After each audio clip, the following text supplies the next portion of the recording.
কে কিন্তু চলে এসেছি কোনো বিয়ের বাড়ি না, আজকে এসেছিলাম একটা অন্নপ্রাশনে খাওয়া দাওয়াতে। গরম তো সেই ছিল, কিন্তু ঠান্ডা ঠান্ডা হাওয়া দিচ্ছিল বলে দারুণ লাগছিল। তো ফার্স্টেই দেখো স্টার্টার দিয়ে খেয়ে নিলাম আর চলে এসেছিলাম মেন কোর্সে। স্টার্টার বেশি খাইনি, কারণ অনেক গরম, খেলে আর হয়তো খেতেই পারবো না, তাই জন্য। আজকে কিন্তু ছিল ঐশানীর অন্নপ্রাশন। দেখো প্রথমেই কিন্তু দিয়ে দিয়েছিল এরকম একটা সাদা প্লেট, আর দেখো চলে এসেছে আমাদের ফিশ কাটলেট।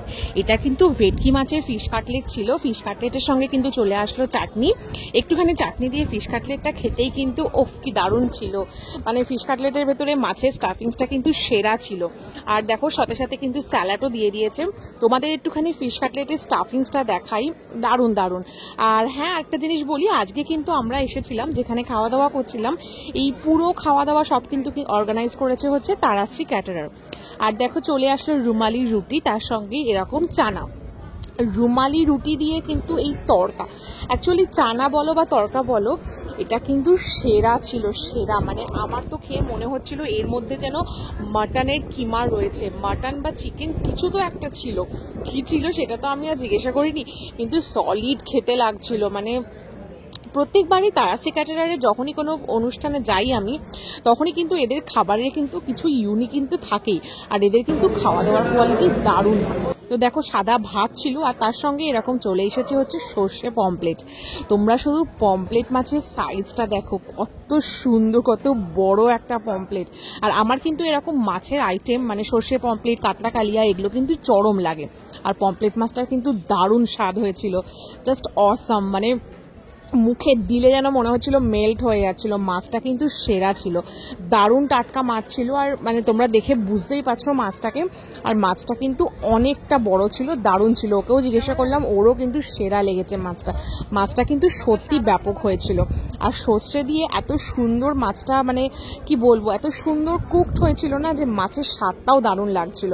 মানে মাছের মধ্যে এই সর্ষের যে একটা স্বাদ, সেটা পাওয়া যাচ্ছিল। আর মাছটা কিন্তু দারুণ ছিল। আমাদের তো সর্ষে পমপ্লেট খাওয়া কমপ্লিট। এইবার দেখো পমপ্লেট মাছটা তো শেষই হচ্ছিল না, যাই হোক। তারপরে দেখো চলে আসলো হচ্ছে ফ্রাইড রাইস। ফ্রাইড রাইসের সঙ্গে তো তোমরা বুঝেই গেছো কি আছে, সেটা হচ্ছে লাল লাল মাটনের কষা। মাটনটা তো জাস্ট দেখে ইয়াম লাগছিল। মাটনটা কিন্তু সেরা হয়েছিল, সেরা। দেখেই তো মনে হচ্ছে সেরা, না জানি খেলে কত ভালো লাগবে। আর তো সহ্য করতে পারছিলাম না, ধরে ফেলতে পারছিলাম না। চলো একটুখানি মাটনটা খেয়ে দেখি। মাটনটার কালারটা কিন্তু দারুণ, আর মাটনটা থেকে কিন্তু একটা দারুণ অ্যারোমা আসছিল। যখন সার্ভ করছিল তখনই কিন্তু নাকে আসছিল, অসাম খেতে, অসাম।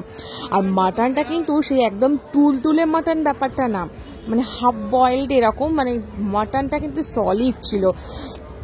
মাটনটা এত সুন্দর কষেছে, মানে মাটনের মধ্যে এতটা জুসি, কি সুন্দর ফ্লেভার আসছিল, দারুণ লেগেছে। এই তারাশ্রী ক্যাটারারের খাওয়া দাওয়ার কিন্তু সত্যি কোনো কোয়ালিটি হয় না, মানে দুর্দান্ত। মানে কোয়ালিটি নিয়ে কোনো কথাই হবে না, এত সুন্দর খাওয়া দাওয়া থাকে এদের। প্রত্যেকটা বিয়ের বাড়িতে মাটনটা কিন্তু সেরা হয়, মাছের একটা আলাদা আইটেম থেকেই থাকে।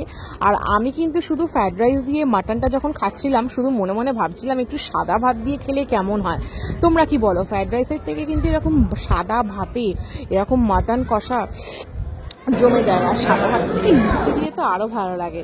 আর দেখো মাটন দিয়ে খেতে খেতে কিন্তু চলে এসেছে আমাদের চাটনি। এই চাটনিটাও কিন্তু একটা দারুণ ইউনিক চাটনি থাকে, যেটা কিন্তু সমস্ত ফ্রুটস দিয়ে হয়। এর মধ্যে সব রকমের ফ্রুটস থাকে, শসা বলো, আঙুর বলো, খেজুর, অনেক রকমের। আর কি সুন্দর একটা চটপাটা মশলা থাকে, দারুণ লাগে। আর এদিকে কিন্তু দেখো চলে এসেছে আমাদের পান্তুয়া। আমি রসগোল্লা বলো বা পান্তুয়া বলো, রসটা যেই বার করতে গেলাম, দেখলাম যে পান্তুয়াটা এত নরম, হাতে দিতে ভেঙে যাচ্ছে, আর মুখে দিলেও কিন্তু মেল্ট হয়ে যাচ্ছিল। আর শেষ পাতে চলে এসেছিল এরকম মাখা সন্দেশ, যেটা কিন্তু ছিল নলেন গুড়ের। ওভারঅল কিন্তু খাওয়া দাওয়া দারুণ ছিল। তোমাদের কেমন লাগলো অবশ্যই কমেন্ট করে জানিও। আজকের জন্য টাটা, দেখা হবে একটা নতুন ভিডিওর সাথে।